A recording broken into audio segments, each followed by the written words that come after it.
have been shocked by what's transpired in Diepsloot, but perhaps it shouldn't be such a surprise. This township has a history of violence. In 2016, Sonke Gender Justice and Wits University conducted a study into gender violence in the area. They found rape and physical abuse rates more than double those reported in national studies. And more than half of men interviewed said that they'd used physical or sexual violence against women. Lekekela is the founder of the Green Door Shelter, which provides support for victims of domestic abuse in Diepsloot. He speaks to us now. Brown, thank you very much for joining us this morning. A very volatile situation currently in Diepsloot, but clearly, given the statistics, there's been a lot of violence in the area. Just paint a picture for us of the socio-economic conditions that many community members live under when we speak of Diepsloot. Thank you for having me. What is happening now at the moment, at the present moment in Diepsloot, is not what we expected. There are a number of researches, there are a number of interventions that have been done that we give a report to our government that this is the situation that we live under.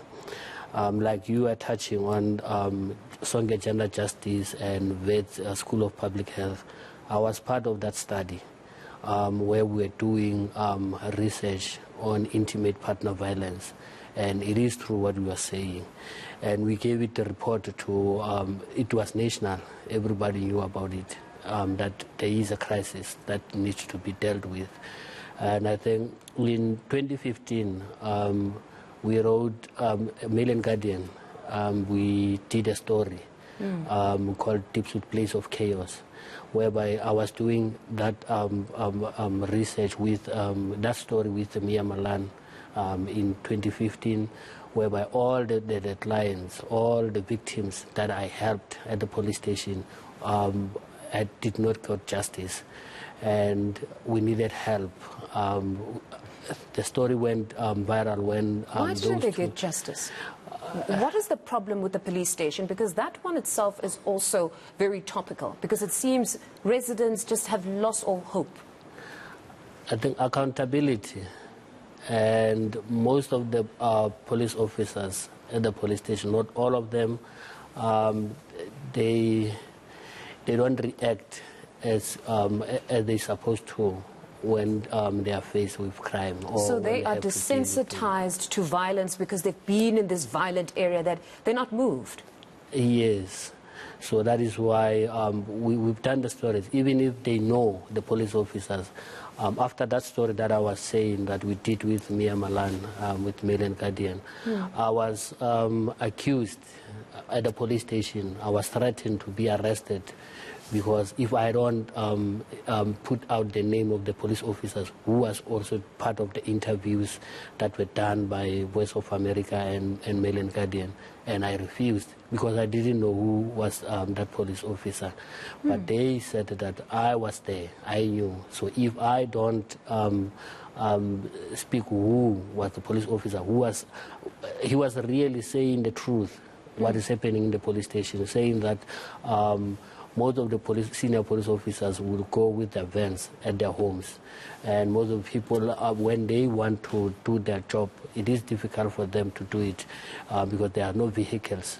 Most of the vehicles, they are at the homes of their superiors at the police station. What would you say is at the heart of this level of violence in the area? Yes, South Africa is violent by its very nature, but the kind of levels of violence we're seeing now from Diepsloot, what is at the heart of it? That's why I wanted that description of perhaps the socio-economic issues. Ignorance from our government in all the departments. Between social development, Department of Public Safety, you name them, sport and recreation. There is no sport facilities in Diepsloot. There is no road. Service delivery is really bad in Diepsloot, and those things when.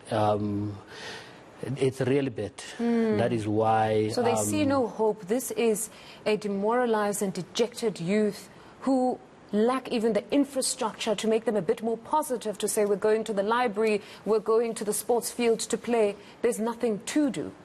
There's nothing to do. There's no sports field that that the youth can keep themselves entertained and or channel busy with, and channel efforts their positively. And then the dynamics around the South Africans living there versus the foreign nationals that are there. What are the percentages looking like currently? Is it 50-50, the foreign nationals living alongside South Africans?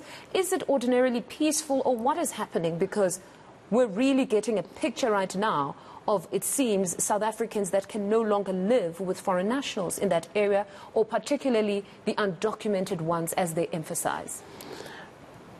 There are more foreign nationals in Diepsloot than the South African citizen. That is true. And most of our government officials say, no, it's not true. But I lived there. I've lived more than 15 years in Diepsloot. There are more foreign nationals, documented and undocumented. Which wouldn't be a problem if they're documented. So then, now fine, we understand that they're in the majority. So with the undocumented ones, are there ever instances before this occasion? Was there ever an instance where they tried to engage either the police or government as a whole to say, we would like for you to visit Diepsloot because we want to live among documented foreign nationals so that if any of us commit crimes, we can be traced? There was no such intervention by the foreign nationals to our officials to say, can you please assist us to get these undocumented foreign nationals to be documented. There was no such. Do you know what happened 2 nights ago? Because the story is still unclear, and most are not even willing to speak publicly as to what exactly happened the night when Mr. Nyati was killed. Do you know? I don't know. Yes, I really don't know. What I know is the progress into the total shutdown, whereby the leadership of the community of Diepsloot met at Diepsloot police station at the boardroom. I was part of that team. I was part of the leadership of Diepsloot. We met with the station management, whereby there was no resolution on what to do with the murders that happened over the weekend. And those murders in particular, there's also quite a lot of criticism that not much is said of the 7. We know of the 7, we don't know their identity. Talk to me about these particular individuals that lost their lives. These particular individuals that lost their life, we are not clear about their identity. Are they South African citizen or are they foreign national citizen? The 7. The 7. Yes. So there's no particular family that some of you had gone to visit to establish the facts, because we know there was a 14-year-old girl, as it's being reported, that was raped and killed. We heard of a woman and her daughter that were killed when supposedly intruders came in and shot. They shot at the mother and the daughter. They passed away, and the father's recovering in hospital. Do you know perhaps the details around that particular one? At this stage, we will do a follow-up as the situation will come down. Because most of the people, they are there, the families trying to find out what really happened. And as a counsellor myself, I don't want to be part of the people who are doing secondary victimization to the victim, to the survivors, or to the family that is there. Because everybody is there, is looking to say whatever they want to say, to feel sorry, and of which I don't think sometimes it's helpful for those families to overcome what has happened.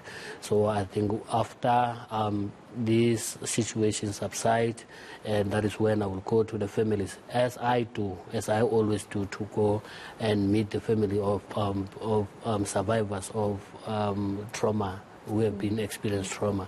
I will go and visit them and ask them how can best I can help them. And I suppose it is important to realize that not everybody wants to grieve publicly. Yeah. These are ordinary citizens who are probably not used to cameras or having a large number of people, even ministers, come into their home, their very humble homes. So I suppose we do need to respect that, in as much as there are families who have lost loved ones, they might just want to grieve privately. But I know it is a very topical conversation now, that it seems the identity of Elvis Nyati is one that many now know of, but the 7 that passed away are not being discussed all that much. But to speak to a counsellor such as yourself and hear that some families do want to grieve privately and really don't want the intrusion of the world to find out about the circumstances, and maybe at a later time they can speak. But thank you very much for joining us this morning and just giving us that clarity.